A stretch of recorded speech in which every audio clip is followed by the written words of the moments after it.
Primeiro domingo desse mês, nós começamos a falar sobre famílias e o nosso foco é falar sobre famílias saudáveis. O que é uma família saudável? O que a gente precisa para ter uma família saudável? Quais as características de uma família saudável? Uma família que está sendo edificada por Deus, está sendo abençoada por Deus, está crescendo e está multiplicando, está abençoando a obra de Deus e o povo de Deus. E hoje a gente vai falar sobre uma família em especial. Família de Isaac. Você já deve ter ouvido a história de Isaac, da sua esposa, especialmente dos seus filhos, Jacó e Esaú. E hoje nós vamos pensar um pouquinho sobre essa história. Se você já ouviu essa história, você provavelmente já ouviu falar que Jacó é um usurpador.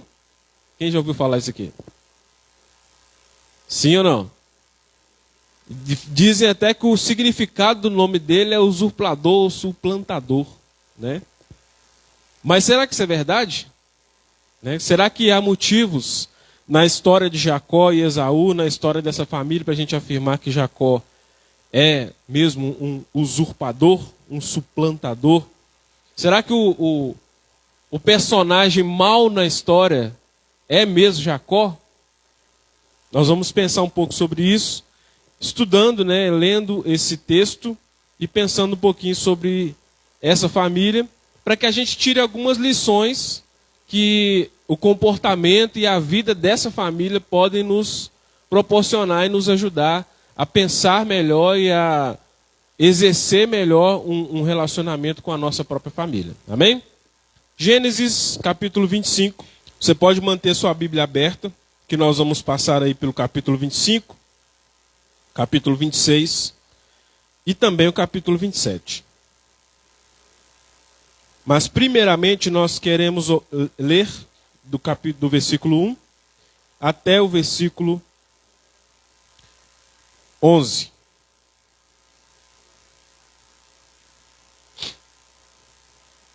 Amém?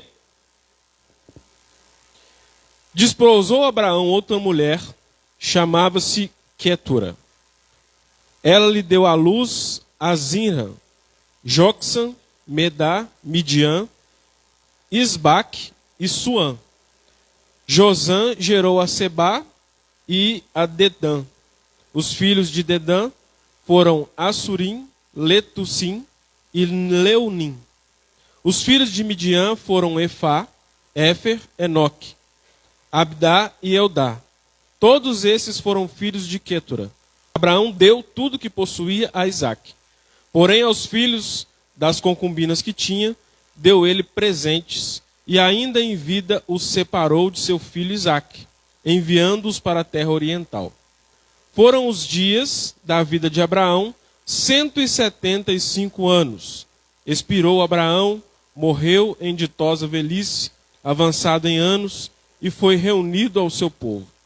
Sepultaram-no Isaque e Ismael, seus filhos, na caverna de Macpela, no campo de Efron, filho de Zoar, o Eteu, fronteiro a Manrei.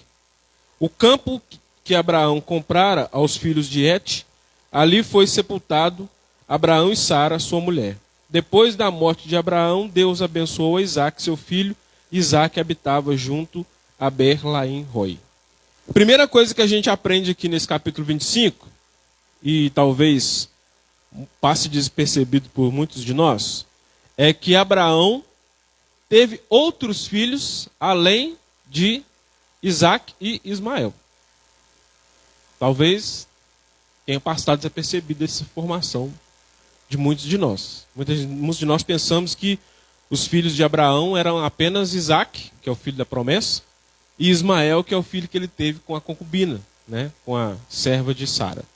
Mas não, o texto diz para nós aqui que depois que Sara morreu, Abraão se casou com outra mulher e teve mais 6 filhos. Né? E desses filhos, houve descendência desses filhos, mas Abraão separou Isaque desses irmãos, separou Isaque desses filhos, dessas concubinas, e deu para Isaque tudo que ele tinha, porque Isaque era o filho da promessa. Isaac era o filho da promessa, apesar de não ser o primogênito. Porque o primogênito é quem? Ismael, que nasceu da relação de Abraão com a filha ou com a serva de Sara. Guarda essa informação que ela é importante.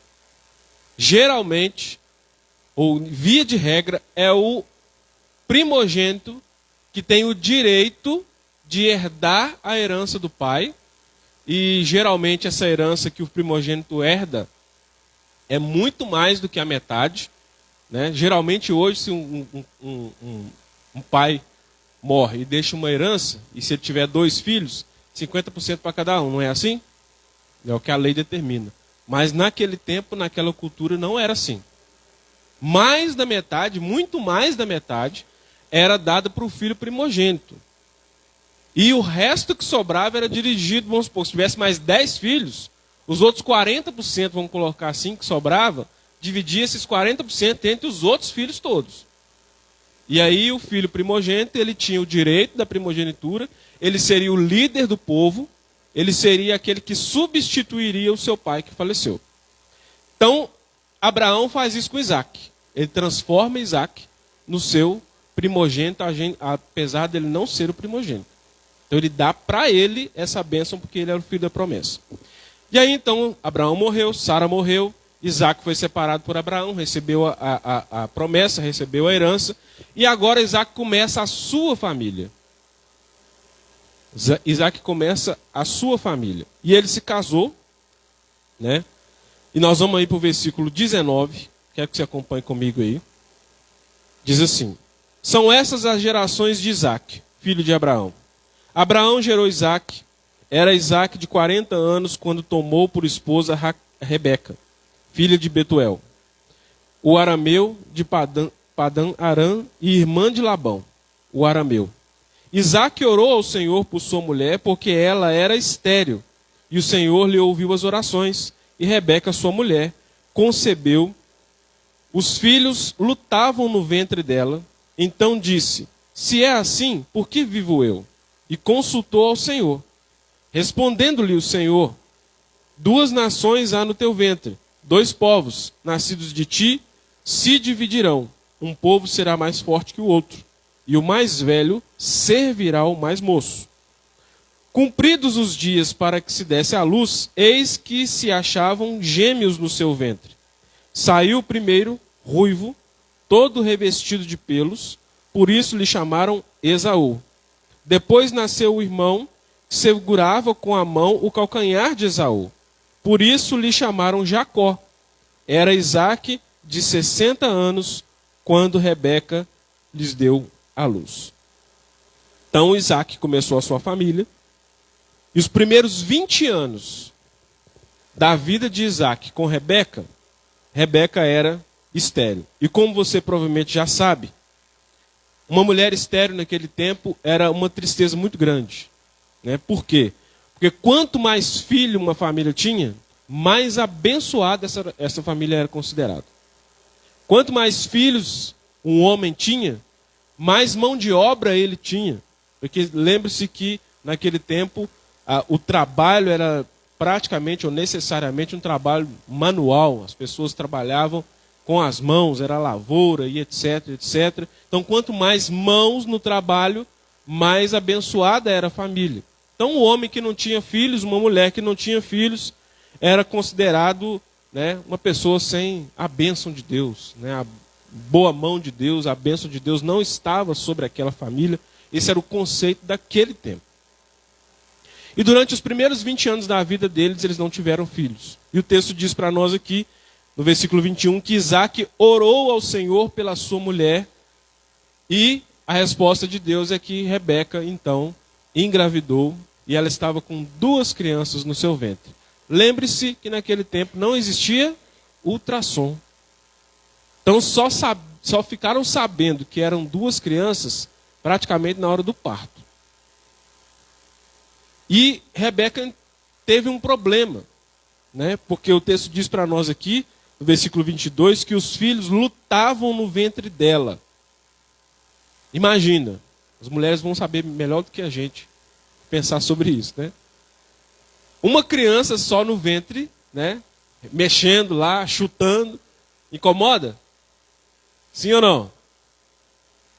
Agora imagina duas crianças brigando uma com a outra dentro do ventre, chutando um ao outro, né?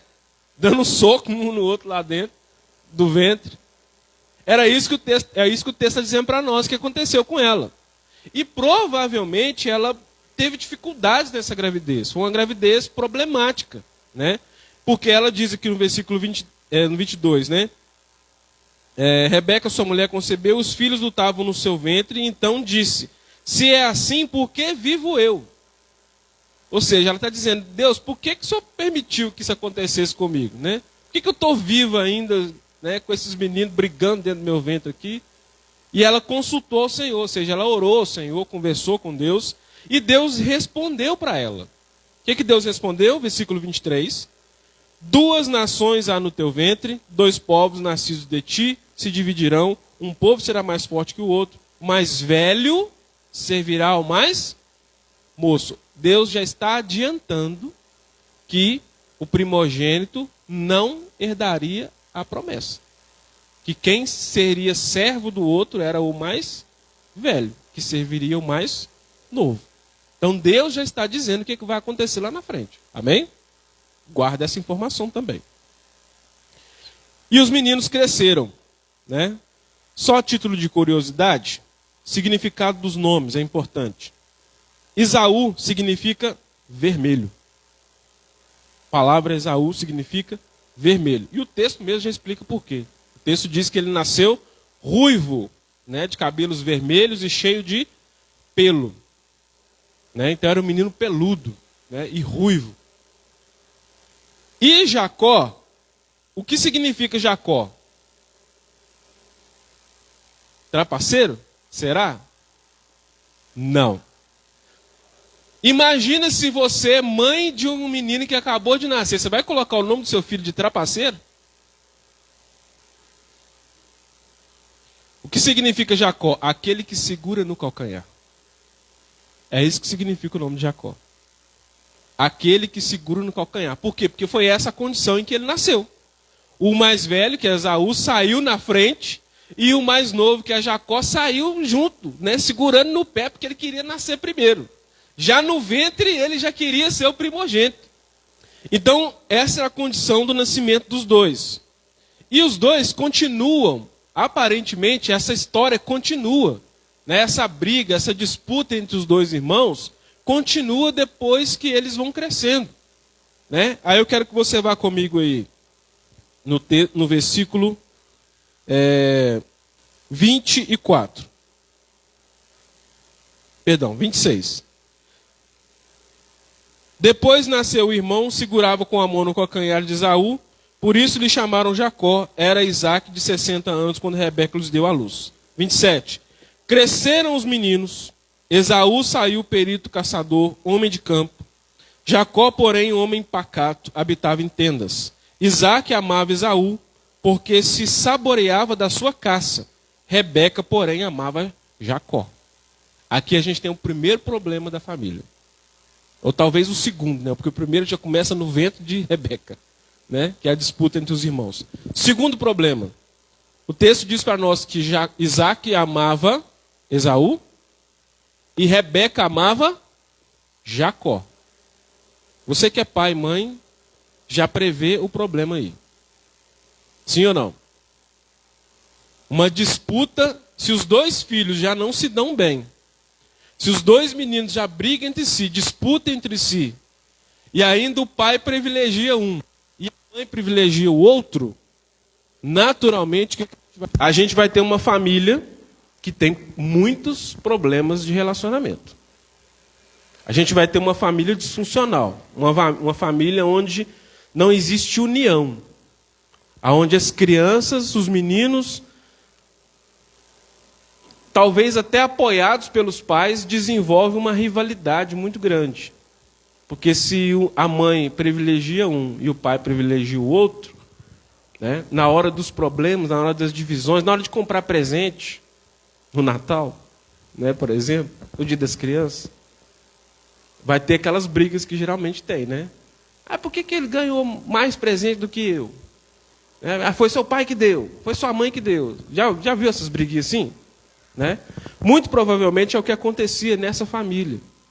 E a culpa é de quem? Vamos colocar assim, né? Os próprios pais. Os próprios pais, de certo modo, incentivavam essa disputa. Porque quando você privilegia um e despreza o outro, você vai causar o quê? Ciúmes. E o ciúmes gera disputa, gera competição. Né? Eu quero mostrar para meu pai, eu quero mostrar para minha mãe que eu sou tão bom quanto meu irmão. As crianças, os meninos sentem essa necessidade. E aqui está o primeiro problema dessa família. Uma família que, infelizmente, não consegue ser uma família unida. Não consegue ser uma família que tem uma harmonia nos relacionamentos. Pelo contrário, tem disfunções nesse relacionamento. Tem dificuldades nesse relacionamento. E isso vai gerar problemas, obviamente. E lembrando daquilo que a gente falou no início, de que o direito da primogenitura era dado ao mais velho, aquele que nascia primeiro, quem tinha o direito da primogenitura? Esaú. Ele nasceu primeiro. Né? Ainda que o irmão tenha nascido segurando no pé dele, mas ele nasceu primeiro, o direito da primogenitura era dele, pertencia a ele. Mas a gente já sabe que Jacó desejava muito essa bênção da primogenitura. Não é à toa que ele sai, né, com a mão no calcanhar do irmão. Ele desejava isso. Ele buscava por isso. Ele valorizava isso. Enquanto o irmão Esaú não valorizava tanto assim a bênção da primogenitura. Se a gente for olhar a vida de Esaú, Esaú é um cara assim que não tinha muita noção, não, sabe? Sabe aqueles caras que as pessoas que fazem as coisas meio por impulso? Que quer satisfazer uma vontade, aí pinta uma oportunidade, ele vai lá e faz, porque ele queria satisfazer uma vontade? Era assim com Esaú. E como é que a gente sabe disso? A gente tem algumas informações no texto. Vai comigo aí no capítulo 26, a partir do verso 32. Diz assim: Nesse mesmo dia vieram os servos de Isaque, e dando-lhe notícia do poço que tinham cavado, lhe disseram: Achamos água. Ao poço chamou-lhe Sebá, por isso Berseba e o nome daquela cidade até o dia de hoje.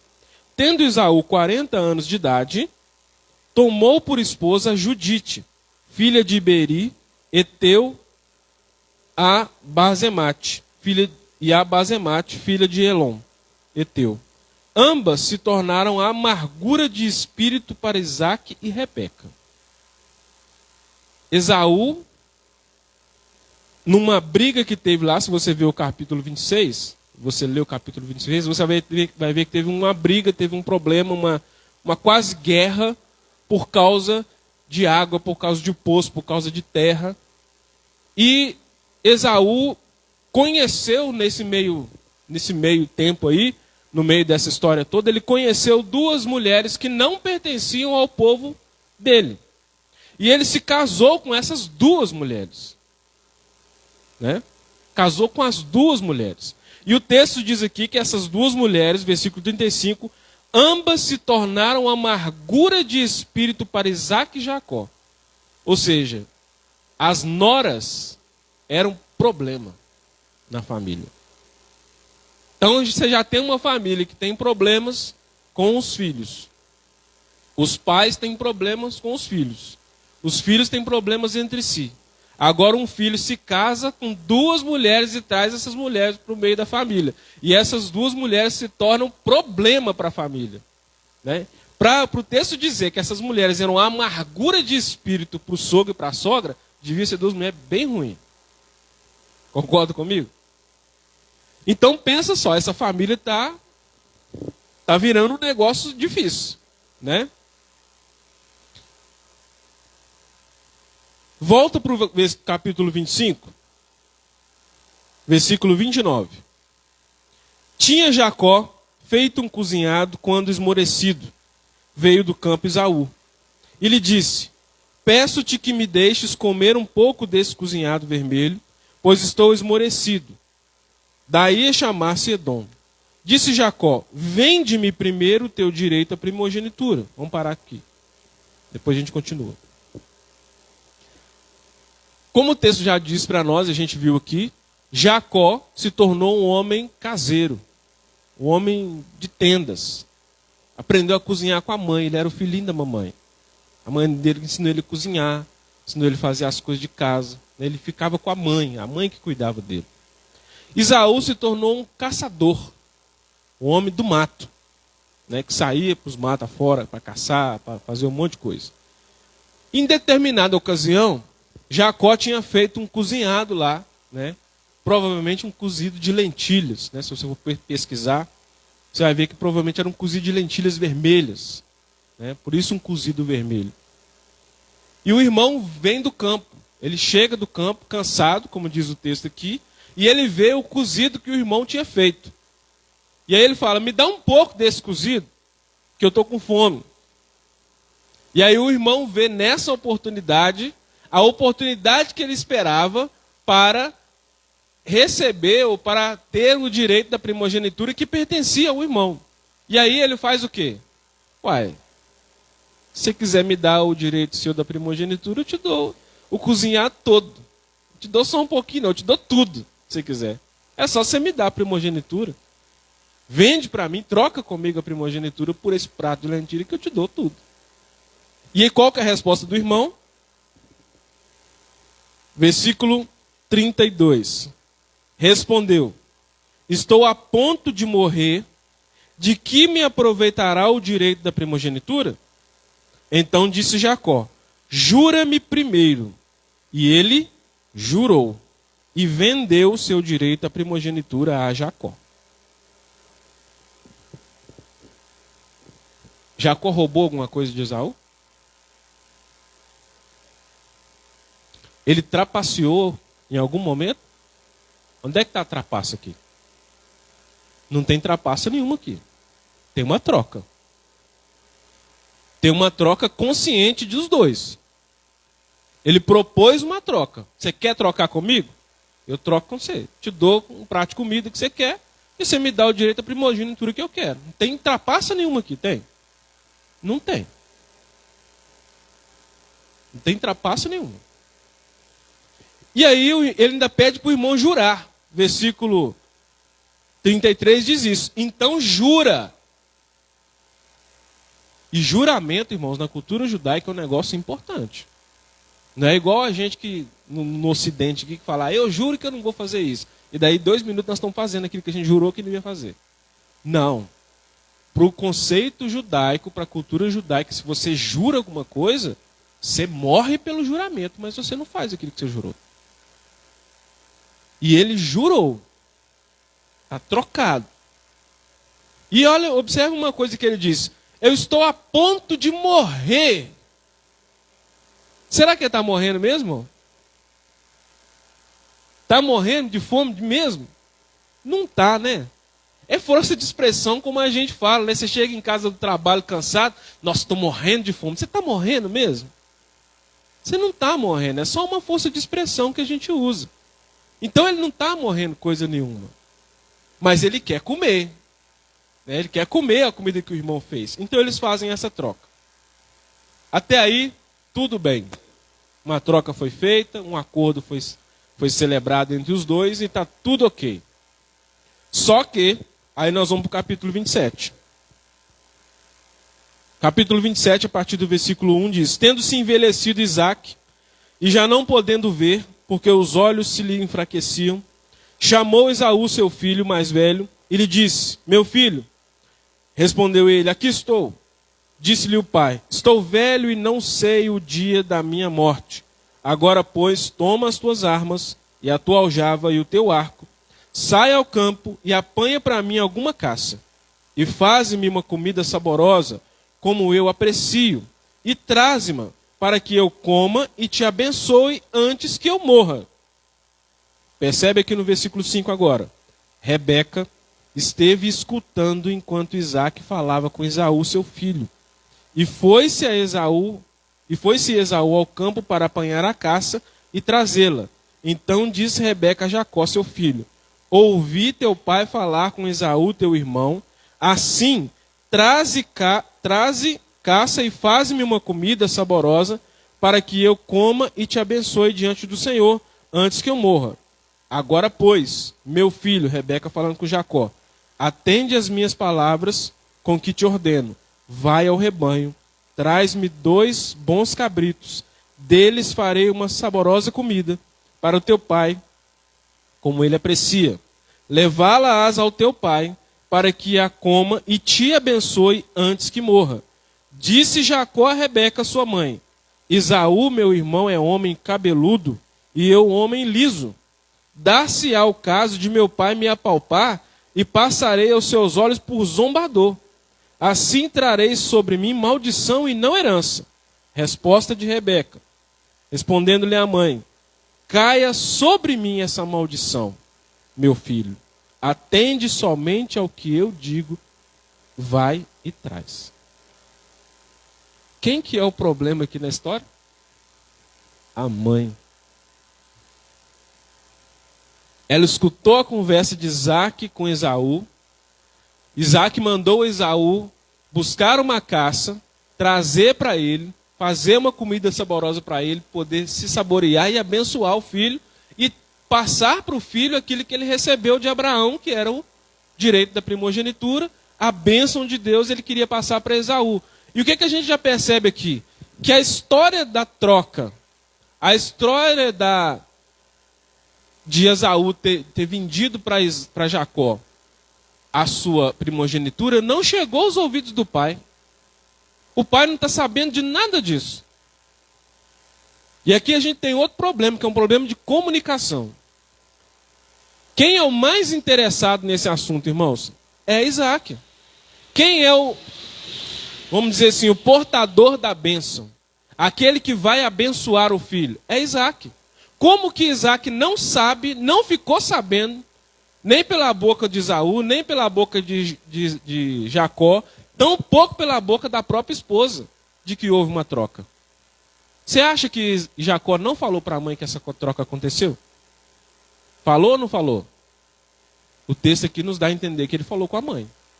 Tanto que a mãe armou uma situação para que ele recebesse a bênção.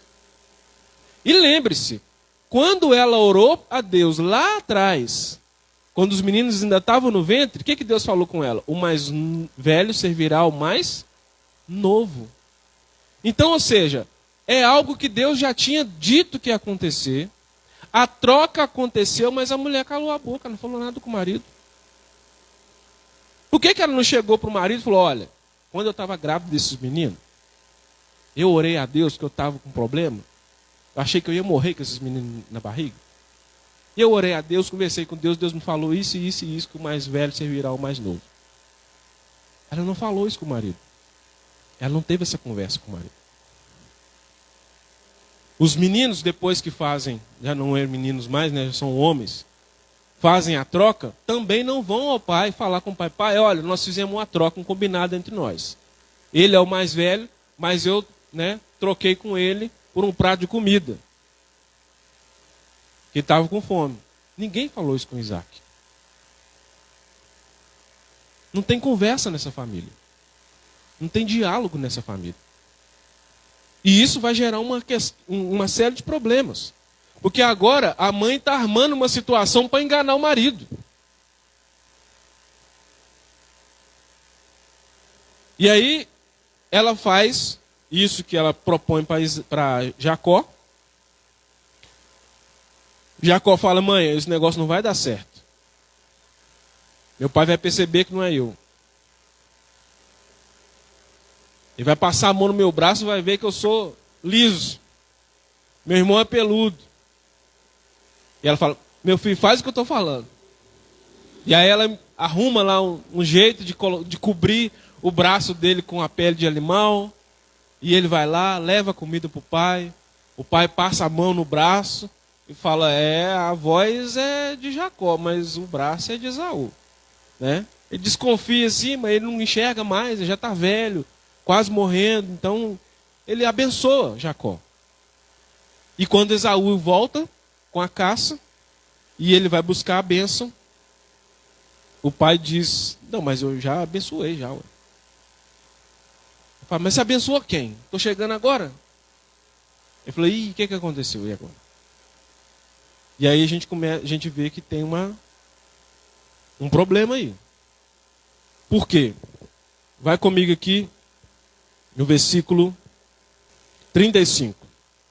Respondeu-lhe o pai, veio teu irmão astuciosamente e tomou a tua bênção. Talvez seja por causa dessa fala de Isaac que muita gente considera Jacó um trapaceiro. Mas, entendendo todo o contexto da história, a gente sabe que ambos foram enganados. Isaac não sabia que tinha tido uma troca. Jacó foi enganado pelo irmão, porque o irmão não contou para o pai o que tinha acontecido, e ainda ficou bravo, porque o irmão foi abençoado no lugar dele. Quem aqui que está sendo injusto na história? É Jacó? Jacó não está sendo injusto na história, não. O injusto na história é o irmão, Esaú. Que se fosse homem de verdade, chegava para o pai e falava, não, pai, eu fiz uma troca com ele. Mas ele não admite. Porque quando ele faz a troca, ele não pensa nas consequências. Quando ele faz a troca, ele só pensa em encher a barriguinha dele que está roncando. Mas ele não pensa que lá na frente tem uma consequência. E o texto, se a gente voltar lá atrás no capítulo 25, vai dizer que Esaú desprezou a primogenitura. Ele desprezou a primogenitura. Ou seja, ele não fez caso nenhum da bênção de Deus. Ele não estava se importando nem um pouco com a bênção de Deus. Ele só queria encher a barriguinha dele. Mas agora, na hora do vamos ver, vamos dizer assim, ao invés dele falar a verdade para o pai, ao invés dele assumir a postura que ele tomou de fazer a troca com seu irmão, pelo contrário, o texto vai dizer que ele fica bravo, que ele fica irado, e que ele diz que foi enganado pelo irmão. Ele diz que o irmão o enganou. Ele diz que o irmão roubou dele a primogenitura. E pior, ele deseja matar o seu irmão.